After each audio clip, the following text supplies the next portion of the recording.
O comandante John Mitchell manteve-se em pé enquanto o embaixador alienígena entrava no grande salão de reuniões da sede do Império Terráqueo na Terra. O ano era 2157 e a humanidade se espalhou por dezenas de sistemas estelares em apenas algumas décadas. A sua rápida expansão não passou despercebida. O embaixador, Zistal, era um arcuriano, com quase 2 metros de altura e pele cinza que parecia quase translúcida sob as luzes brilhantes. Seus 4 olhos piscaram independentemente enquanto ele examinava a sala cheia de líderes militares e políticos humanos. O Conselho Galáctico chegou a uma decisão anônima relativamente ao problema terrano. Zistal anunciou seu dispositivo tradutor dando às suas palavras um tom mecânico. A vossa espécie expandiu-se demasiado rapidamente e desenvolveu tecnologias militares a um ritmo alarmante. O imperador William Harris, sentado no centro da delegação humana, inclinou-se para a frente. Embora tivesse 63 anos, seus olhos eram penetrantes e calculistas. E o que propõe exatamente o conselho, embaixador? Zistal colocou um pequeno dispositivo sobre a mesa. Ele projetou um documento escrito em padrão galáctico e em inglês. O Conselho exige que o Império Terrano cesse imediatamente toda a expansão para além das suas fronteiras atuais. Além disso, você entregará sua pesquisa de armas avançadas e aceitará a supervisão do Conselho sobre todas as suas instalações militares. Um murmúrio percorreu a delegação humana. O almirante Dandelig Hiteldridan, comandante da frota terráquea, cerrou o punho sob a mesa que permanecia em silêncio. E se recusarmos? Perguntou o imperador Harris, com a voz calma. Você tem 30 dias terrestres para cumprir, disse Zistal. Depois disso, o Conselho tomará as medidas adequadas para garantir o cumprimento. Não se engane, o poder combinado das 7 civilizações espaciais mais antigas não pode ser igualado. Após a partida do Arcuriano, o imperador Harris convocou seu gabinete de guerra para seus aposentos privados, mapas do espaço terráqueo e os territórios vizinhos do Conselho brilhavam nas paredes. Eles querem que nos rendamos sem lutar. Rosnou o almirante Urai andando pela sala. Sabíamos que isso aconteceria, mas eu não esperava demandas tão diretas. Lisa Coleman, chefe da inteligência imperial, deu um passo à frente. Seu cabelo ruivo estava preso em um coque apertado e olheiras sugeriam muitas noites sem dormir. Os nossos espiões no espaço do Conselho confirmam o que suspeitávamos. Eles nos temem. Tema-nos? Perguntou o general Paul Jackson, chefe do exército imperial. Eles têm tecnologias milhares de anos mais avançadas que as nossas. Lisa assentiu. Sim, mas eles ficam confortáveis. As suas sociedades não enfrentam uma guerra real há milênios. Enquanto isso, a humanidade alcançou as estrelas após sobreviver a inúmeros conflitos na Terra. Inovamos rapidamente quando ameaçados. Ela puxou dados em seu tablet. Veja esses números. Nos últimos 50 anos, melhoramos a eficiência da nossa unidade mais rápida que a luz em 300%. Nossos sistemas de armas avançam a uma velocidade que os aterroriza. As espécies do Conselho levam séculos a implementar os tipos de mudanças que fazemos numa década. O imperador Harris estava junto à janela, olhando para as torres reluzentes de Nova Washington. Eles nos deram 30 dias. Quão preparadas estão nossas defesas? Há anos que nos preparamos para esta possibilidade, disse o almirante Urai. O protocolo Fênix pode ser totalmente implementado em 20 dias. A doutora Samantha Lewis, a principal cientista do Império, falou. O sistema Nemesis está quase operacional. Precisamos talvez de mais 10 dias de testes. O imperador virou-se para encarar seus conselheiros. Sua expressão era sombria, mas determinada. Eles esperam que imploremos por misericórdia ou que nos preparemos para uma guerra sem esperança. Em vez disso, daremos a eles algo que nunca encontraram em sua longa história. Uma humanidade unida contra uma ameaça comum. Ele caminhou até a tela central e abriu um mapa da galáxia. Iniciar as evacuações das nossas colônias fronteiriças. Implante a frota de acordo com os protocolos Fênix. O mais importante, ative todas as nossas células de inteligência adormecidas no espaço do Conselho. Seus olhos percorreram a sala, encontrando o olhar de cada conselheiro. O conselho existe há 50 mil anos ouvidos. Eles acreditam que isso lhes dá o direito de ditar os termos às espécies mais jovens. Em 30 dias começaremos a ensinar-lhes uma dolorosa lição sobre subestimar a humanidade. Ao final da reunião, o comandante John Mitchell recebeu suas novas ordens. Ele lideraria uma missão crítica de inteligência nas profundezas do espaço do Conselho. O destino da humanidade poderá muito bem depender do que a sua equipa descobrir nas próximas semanas. A contagem regressiva para a guerra havia começado. Alarmes soaram em todas as bases militares terráqueas quando o protocolo Fênix entrou em vigor. O almirante da frota Dandel saiu do centro de comando enquanto milhares de pontos na enorme tela mostravam navios se movendo em posição. Os navios civis regressaram a portos seguros enquanto os navios militares assumiram formações defensivas perto de colônias importantes. Relatório de situação, ordenou ele, com a voz firme apesar do peso da responsabilidade sobre seus ombros. 80% dos navios civis chegaram a locais seguros, informou a sua ajuda. Prontidão militar em 73% e subindo. Plataformas de defesa ocultas estão ficando online. O almirante Urai assentiu. O Império Terráqueo havia se preparado para este dia desde que seu primeiro contato com o Conselho Galáctico revelou a desconfiança dos antigos alienígenas no rápido avanço da humanidade.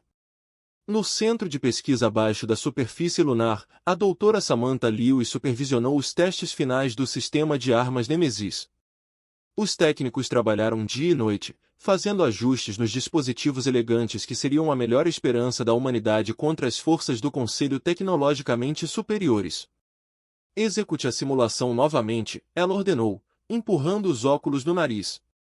Precisamos aumentar o raio de interrupção em pelo menos 15%. O sistema Nemesis era simples no conceito, mas revolucionário na execução. Criou um campo que desativou temporariamente unidades de velocidade mais rápidas e comunicações quânticas, a espinha dorsal das operações militares do Conselho. Se funcionasse, nivelaria o campo de jogo.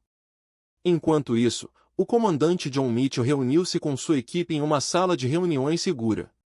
A parede exibia imagens de um distante posto avançado do Conselho, nos limites do espaço terráqueo. Este é o nosso alvo, disse ele, apontando para um aglomerado de estruturas numa lua sem ar. A inteligência acredita que serve como posto de comando avançado para operações militares do Conselho. Laura Phillips, especialista tática do time, estudou as defesas. Seu curto cabelo loiro emoldurava um rosto que raramente demonstrava emoção. Os guardas são mínimos. Eles não esperam que alguém encontre este lugar, muito menos infiltrado. Nosso trabalho é simples, continuou Mitchell. Entre, reúna informações sobre os movimentos e capacidades da frota e saia sem ser detectado. O engenheiro Kevin Barnes, de apenas 30 anos e já um dos melhores especialistas em tecnologia do Império, pegou um pequeno dispositivo. Modifiquei os nossos scanners para contornar os sistemas de segurança. Teremos cerca de 40 minutos antes que detectem a intrusão. Edward Collins, diplomata e especialista em linguística da equipe, parecia preocupado e se formos pegos. A expressão de Mitchell endureceu, não podemos ser pegos. O Conselho não pode saber que estamos a recolher informações ativamente. Isso confirmaria suas suspeitas sobre nós. 3 dias depois, sua nave furtiva se aproximou do posto avançado do Conselho, usando a sombra de um enorme asteroide como cobertura. A equipe de 4 pessoas, vestidas com trajes furtivos avançados, moveu-se silenciosamente pela superfície lunar. A segurança do Conselho era exatamente como a sua inteligência indicava, mínima e excessivamente confiante. Barnes rapidamente contornou a segurança da câmara de descompressão e eles entraram nas instalações. No interior, a arquitetura alienígena elevava-se acima deles, com arcos e materiais que pareciam brilhar por dentro. 39 minutos restantes, Philip sussurrou enquanto Barnes conectava seu dispositivo a um terminal do Conselho. Estou dentro, disse ele depois de um minuto tenso, baixando o banco de dados tático agora. Collins mudou-se para outro terminal, estudando o texto alienígena rolando pela tela. Este não é apenas um posto de comando, disse ele, com a voz tensa e preocupada. É uma área de preparação. Eles estavam montando navios aqui para meses. Mitchell olhou por cima do ombro para os dados. Quantos navios? Centenas, Collins respondeu. Eles nunca pretenderam esperar 30 dias. Este ultimato foi apenas um momento para a frota se posicionar. Quando a transferência de dados foi concluída, um alerta soou em algum lugar distante. Fomos detectados, disse Phillips calmamente, sacando a arma. Hora de partir. Eles se moveram rapidamente de volta para a câmara de descompressão, evitando os guardas alienígenas que agora vasculhavam a instalação. Uma vez lá fora, eles correram pela superfície lunar até sua nave escondida. Enquanto escapavam para a escuridão do espaço, Mitchell revisou os dados roubados. O Conselho reuniu a maior frota vista em séculos, quase 2.000 naves de guerra posicionadas ao longo da fronteira do espaço terráqueo. Definam rumo para a Terra, ele ordenou. O Imperador precisa ver isso imediatamente. O Império Terráqueo agora tinha provas. O Conselho nunca teve a intenção de negociar. Eles planejaram a guerra o tempo todo. A colônia do Novo Éden estava linda à luz da manhã. 3 sóis nasceram em sequência sobre as montanhas, pintando o céu em tons de roxo e dourado. A governadora Michelle Thompson assistiu a esta exibição da janela de seu escritório, sabendo que poderia ser um dos últimos amanheceres pacíficos que a colônia veria. Senhora governadora, todos os bunkers civis estão totalmente abastecidos, informou sua assistente. As naves de evacuação estão de prontidão, tal como ordenaste. Michelle acenou com a cabeça e os preparativos militares. O comandante Martinez posicionou as nossas defesas em todo o cinturão de asteroides. Ele diz que a armadilha está armada.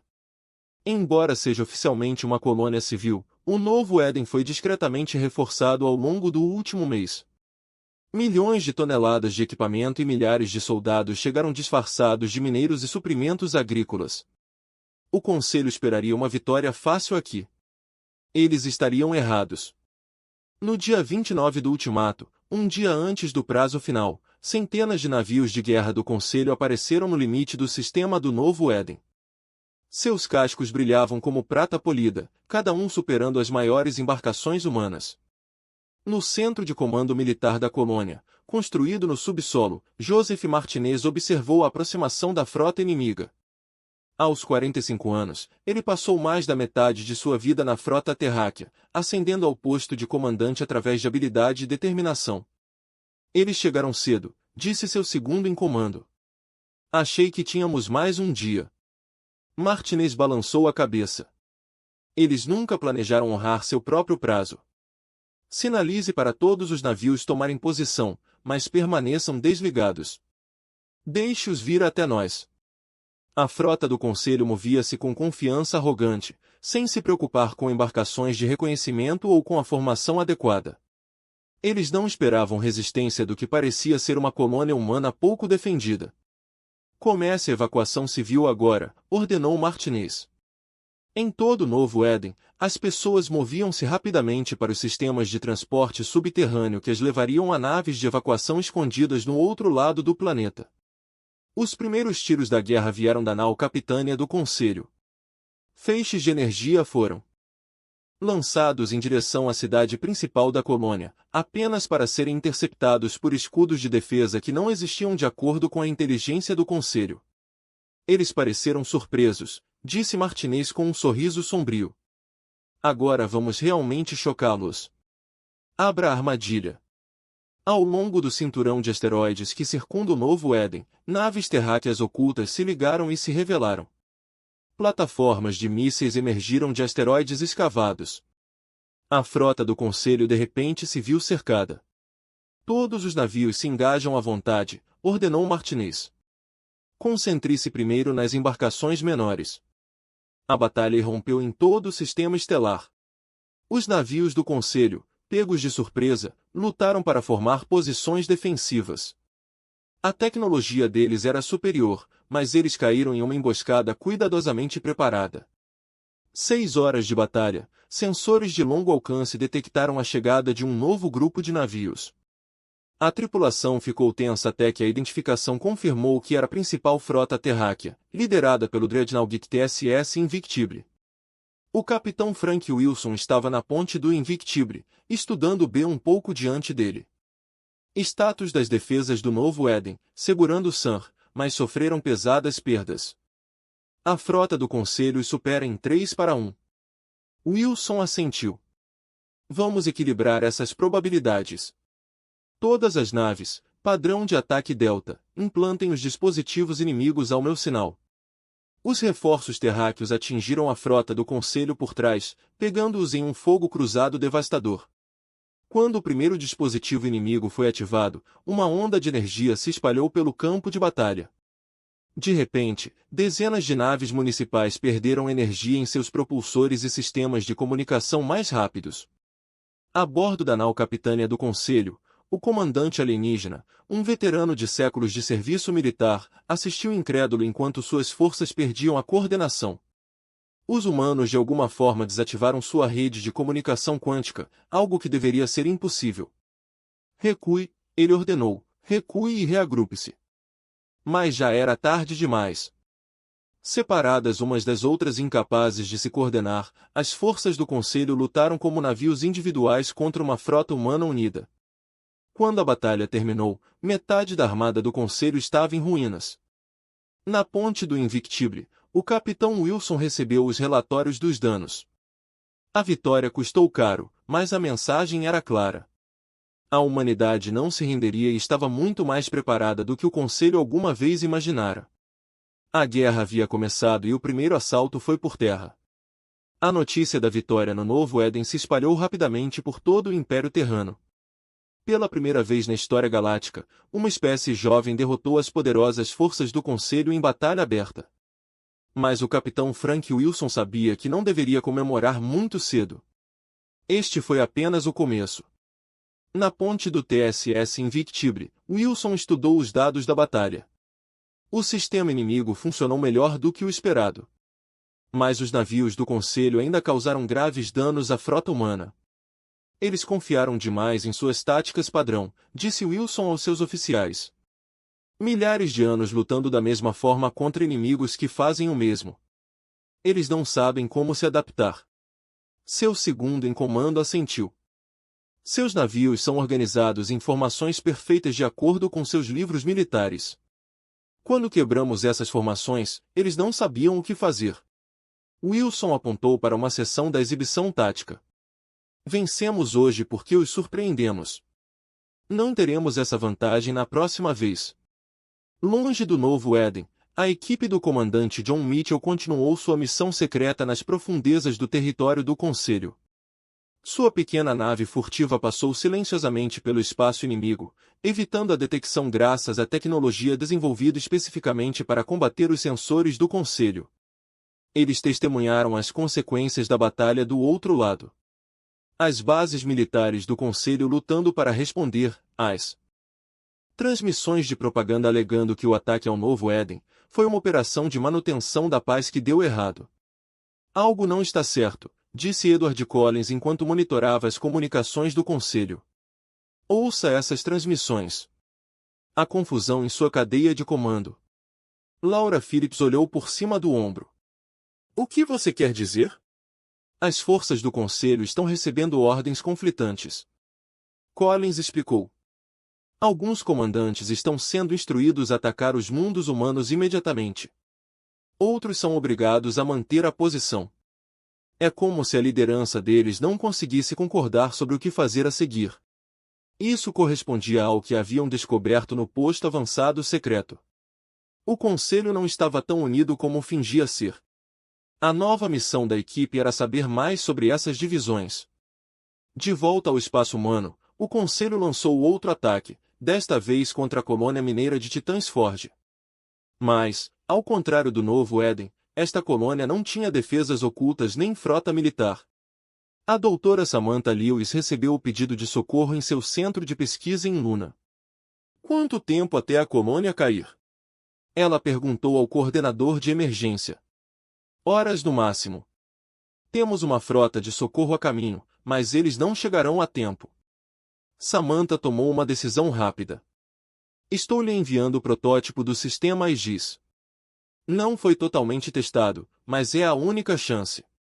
O sistema Aegis era o sistema defensivo contrapartida de Nêmesis, um escudo que poderia desviar parcialmente as armas mais poderosas do Conselho.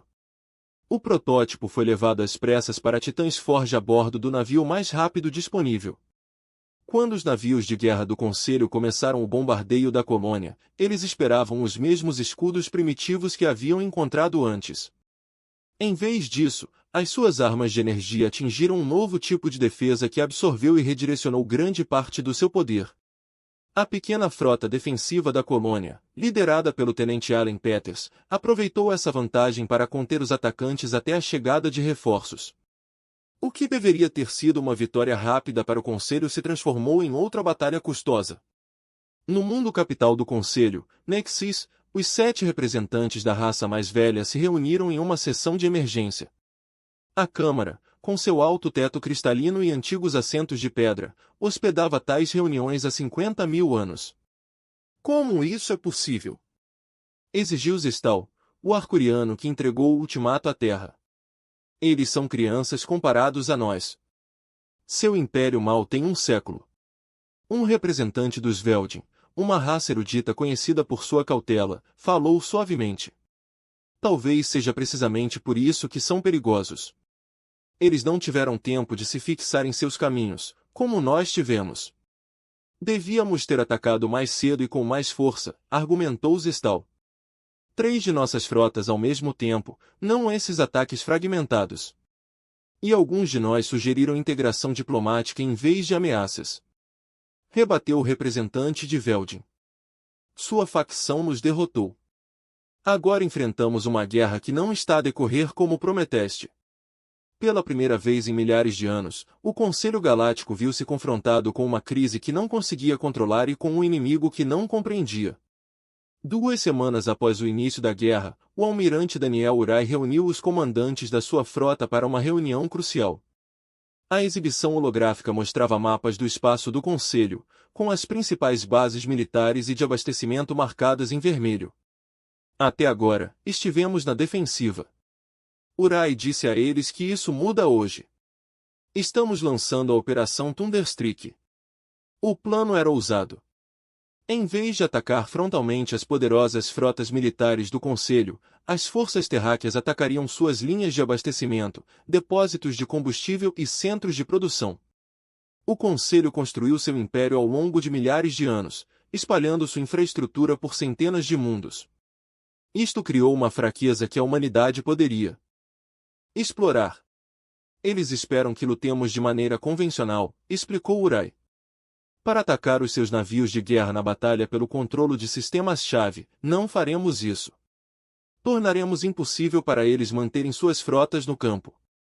O capitão Frank Wilson, agora comandando um grupo de ataque de 6 navios, recebeu suas ordens. Seu alvo era uma enorme instalação de processamento de combustível no setor Sentinela. A instalação forneceu energia para 1/4 da frota do município. Entramos rápido e batemos forte, disse Wilson à sua equipe. O Conselho não espera que cheguemos tão longe no território deles. As naves humanas usaram a tecnologia Nêmesis recentemente refinada para entrar no sistema sem serem detectadas. A instalação, com suas defesas mínimas, nunca teve chance. Em poucas horas, a instalação ficou paralisada e seus tanques de armazenamento queimaram. Greves semelhantes ocorreram em todo o espaço do Conselho. Navios humanos pequenos e rápidos apareceram onde não deveriam ser capazes de alcançar, atingiram alvos críticos e desapareceram antes que o Conselho pudesse responder. De volta à Terra, a doutora Samantha Lewis fez outra descoberta. Sua equipe capturou componentes intactos de um culto do Conselho danificado na nova Batalha do Éden. Ao estudar suas armas, ela melhorou o sistema de defesa do Aegis. As suas armas de energia funcionam com base em princípios que não tínhamos considerado, explicou ela ao Imperador Harris. Depois de compreendermos a ciência, poderemos construir melhores defesas. Esse padrão se repetiu em todo o Império. Os humanos estudaram, adaptaram-se e melhoraram a um ritmo que surpreendeu os seus inimigos. Tecnologias que o Conselho levou séculos para desenvolver estavam sendo igualadas ou combatidas pelos humanos em semanas. No de frente diplomática, Edward Collins conseguiu estabelecer comunicações secretas com representantes das raças moderadas do Conselho. Usando canais criptografados e reunindo-se em locais neutros, ele aprendeu mais sobre as divisões dentro da liderança inimiga. 3 das 7 raças do Conselho pressionaram pela guerra, ele relatou aos seus superiores. Os Arcurianos, Traxianos e Meverates mantiveram o poder por milênios e nos veem como uma ameaça ao seu controle. E os outros perguntaram a Lisa Coleman, que coordenou esses contatos secretos. Os Veldin, Talari, Justar e Novelin preferiram a diplomacia. Eles foram rejeitados, mas agora que a guerra está indo mal, eles estão ganhando influência. Esta informação moldou a próxima fase da estratégia terráquea. Os seus ataques evitaram cuidadosamente alvos importantes para as raças moderadas, concentrando-se ao mesmo tempo na infraestrutura da facção Falcão. O ponto de viragem ocorreu quando uma força de ataque terráquea encontrou a nau Capitânia Arcuriana, Eternal Dominion, perto do contestado sistema de Próxima. O capitão Alan Peters, comandando a frota humana, viu uma oportunidade. Todas as naves implantam escudos Aegis na potência máxima, ordenou ele. Prepare equipes de embarque. O sistema Aegis aprimorado permitiu que as naves humanas se aproximassem da enorme nave arcuriana. Embarcação de embarque presa ao seu casco, e soldados terráqueos abriram caminho para dentro. Após 6 horas de intenso combate, o Domínio Eterno foi capturado em vez de destruído. O primeiro navio capital do Conselho já tomado intacto. O impacto psicológico foi enorme. O Conselho acreditava que sua tecnologia era muito superior e que suas naves eram imbatíveis. Agora, uma de suas embarcações mais poderosas estava em mãos humanas, sendo estudada e submetida à engenharia reversa. Uma mensagem espalhada pelo espaço do Conselho. Os humanos não estavam apenas reagindo. Eles estavam ganhando. Os planetas que viveram sob o governo do Conselho durante milhares de anos começaram a questionar se o antigo regime poderia finalmente cair. Após 3 semanas de guerra que deveria ter terminado rapidamente com uma vitória do Conselho, o equilíbrio de poder já estava a mudar. O comandante John Mitchell estudou a imagem holográfica do Nexus, o mundo capital do Conselho. Sua equipe passou semanas reunindo informações, movendo-se cuidadosamente pelo espaço do Conselho em sua nave furtiva. Agora eles estavam se preparando para a missão mais perigosa até então. Nexus tem sido o centro do poder galáctico há mais de 20.000 anos. Mitchell disse à sua equipe que nenhuma espécie não pertencente ao Conselho jamais foi autorizada a visitar sem supervisão estrita. Seremos os primeiros a ver isso de perto. Laura Phillips verificou suas armas. A segurança será rigorosa. Como entramos? Com isso, disse Kevin Barnes, segurando um pequeno dispositivo.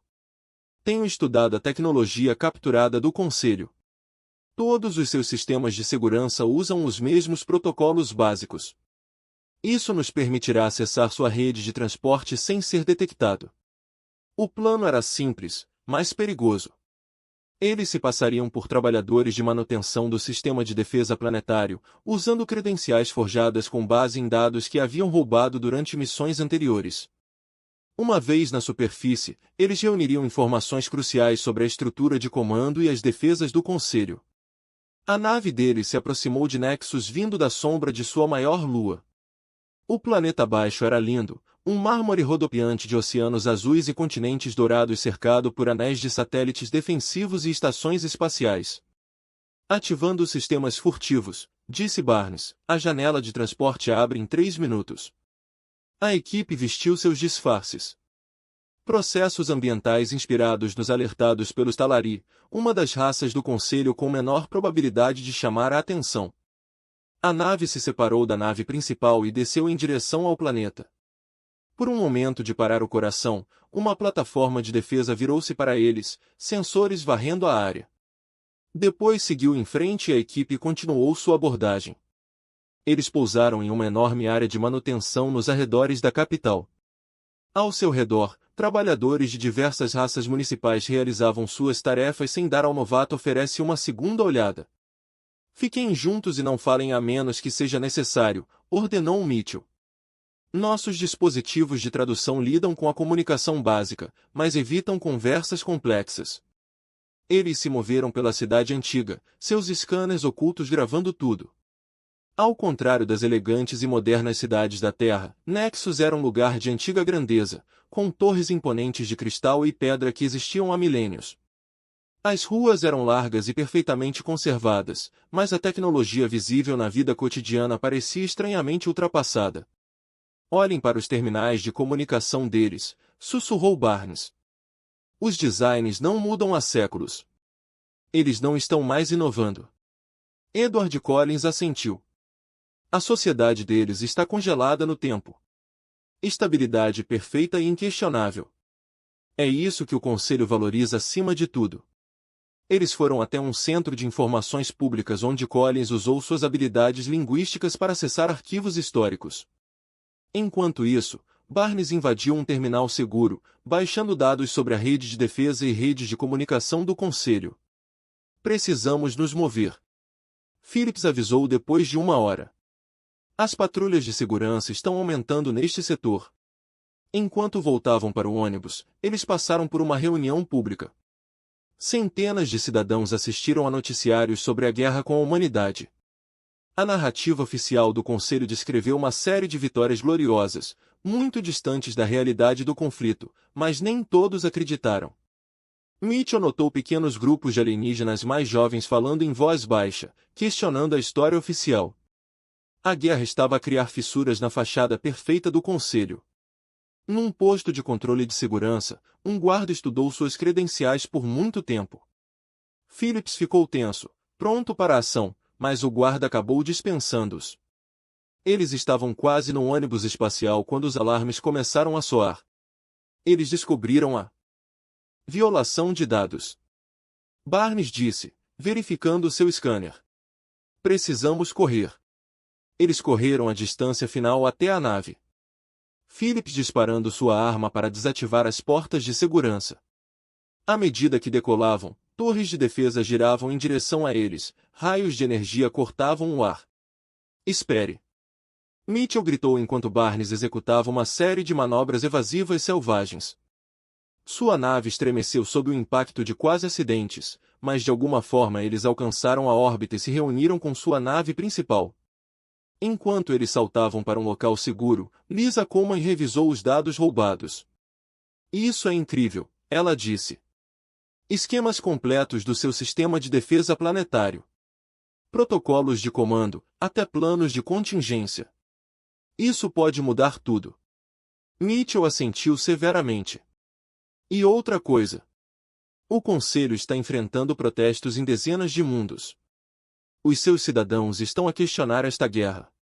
Pela primeira vez em milhares de anos, a autoridade do Conselho completa 9 meses de guerra. O equilíbrio de poder mudou dramaticamente. O Império Terráqueo, antes considerado uma potência emergente que seria rapidamente esmagada, agora foi empurrado profundamente para o espaço do Conselho. Navios construídos em estaleiros escondidos entraram na luta, surpreendendo o município com a capacidade de produção da humanidade. O almirante Dangliurai esteve perante o Conselho de Guerra na Terra, apresentando seu plano para o que ele esperava que fosse a fase final do conflito. Agora temos os meios para atacar diretamente os mundos centrais do Conselho, disse ele, apontando para a exibição holográfica. Não para conquistá-los, mas para mostrar-lhes que nenhum lugar do seu império está fora do nosso alcance. O imperador William Harris, parecendo mais velho depois de meses de guerra, assentiu lentamente. O objetivo não é destruir o Conselho, mas forçá-los a aceitar uma nova realidade, onde a humanidade seja igual. O ataque seria lançado simultaneamente contra 7 mundos-chave, um pertencente a cada uma das raças do Conselho. As frotas terráqueas contornariam as defesas externas usando a tecnologia Nemesis aprimorada, demonstrariam seu poder e então se retirariam antes que o Conselho pudesse mascarar suas forças. No planeta natal do Conselho, Nexus, a situação política tornou-se cada vez mais instável. As facções moderadas, lideradas pela escola principalmente Florins, ganhou apoio à medida que a guerra se arrastava por muito mais tempo do que os Falcões haviam prometido. Zestal, o Arcuriano que entregou o ultimato à Terra, encontrou-se defendendo sua posição perante todo o Conselho. Se comprometermos as nossas frotas de reserva, Ainda poderemos esmagar estes humanos, insistiu ele, os seus 4 olhos piscando rapidamente em agitação. O representante de Velden, uma figura pequena de pele azul clara, respondeu calmamente. Mais navios, mais destruição, mais vidas perdidas e para quê? Os humanos provaram que não se submeterão. Talvez seja hora de considerarmos outra abordagem. Antes que Zestal pudesse responder, alarmes soaram por toda a câmara. Na enorme tela, símbolos vermelhos de alerta apareceram no mapa do espaço do Conselho. Estamos sob ataque, anunciou o chefe de segurança. Frotas humanas foram detectadas perto do próprio Nexus, bem como dos mundos natais de todas as 7 raças anciãs. Pela primeira vez na longa história do Conselho, navios inimigos penetraram no coração do seu território. O impacto psicológico foi devastador. Em órbita ao redor do mundo natal arcuriano, o capitão Frank Wilson comandou uma frota de 30 naves. Suas ordens foram claras: demonstrem o poder da Terra, mas evitem destruição desnecessária. Mire apenas em suas plataformas de defesa orbital, ordenou ele. Nenhum ataque à infraestrutura civil. Os dispositivos Nemesis foram ativados, desligando as armas mais avançadas do Arcuriano. As naves terráqueas moviam-se em formação precisa, desabilitavam as plataformas de defesa com ataques cirúrgicos e então mantinham posição. Wilson abriu um canal de comunicação com o planeta abaixo. Este é o capitão Frank Wilson do Império Terráqueo. Poderíamos atacar suas cidades como vocês tentaram fazer com nossas colônias. Em vez disso, estamos mostrando moderação. Leve esta mensagem ao seu conselho. Estamos preparados para negociar a paz, mas apenas como iguais. Cenas semelhantes aconteceram em cada um dos 7 mundos natais. As frotas humanas chegaram, demonstraram a sua capacidade de atacar o coração do poder do Conselho e depois transmitiram a mesma mensagem antes de se retirarem. No Nexus, a Câmara do Conselho explodiu em caos. A facção Alquis, liderada por Chestal, viu-se subitamente sem apoio. Os membros moderados do Conselho, liderados pelos Veldin, agiram rapidamente para assumir o controle. A facção guerreira nos levou à beira da destruição, anunciou o representante de Veldin. Por este meio, removemo-los da autoridade e procuraremos conversações de paz imediatas com os humanos. Os guardas entraram na câmara e escoltaram Chestal e seus apoiadores para longe. Pela primeira vez em 50.000 anos, o Conselho Galáctico experimentou o que os humanos chamariam de golpe. Na Terra, o Imperador Heros recebeu a notícia com um otimismo cauteloso. Eles estão solicitando um cessar-fogo e negociações de paz, disse ele aos seus conselheiros. Após 9 meses de guerra, conseguimos o que parecia impossível. Forçamos o poder mais antigo da galáxia a nos reconhecer como iguais. O almirante Urai assentiu. Agora vem a parte difícil, transformar a vitória militar numa paz duradoura. O imperador olhou para as estrelas visíveis através da janela do seu escritório. Precisamos ser sábios agora. Não se trata apenas do lugar da humanidade na galáxia. Trata-se de criar uma nova ordem que funcione para todas as espécies, não apenas para as mais antigas. Um ano após o ultimato do Conselho, representantes da Terra e do Conselho Galáctico reformado reuniram-se na Estação Ômega, um antigo centro comercial considerado neutro por todas as espécies que partilham o espaço. O grande salão de reuniões da estação, com a sua alta cúpula transparente mostrando as estrelas além, testemunhou inúmeros eventos diplomáticos ao longo de milênios. Mas nenhum exatamente assim. Frank Wilson, agora promovido a almirante, liderou a delegação terráquea. Ao seu lado estava Edward Collins, cujas habilidades diplomáticas provaram ser tão valiosas quanto qualquer arma durante o conflito. Eles enfrentaram os novos representantes do Conselho, em sua maioria moderados dos Veldin, Talari e outras raças que se opuseram à guerra. Hoje marca um novo capítulo na história galáctica, começou a porta-voz de Veldin, sua pele azulada brilhando sob as luzes do salão. Por muito tempo, o Conselho governou através da tradição e da suposição de superioridade. O conflito com a humanidade ensinou-nos uma lição dolorosa mas necessária.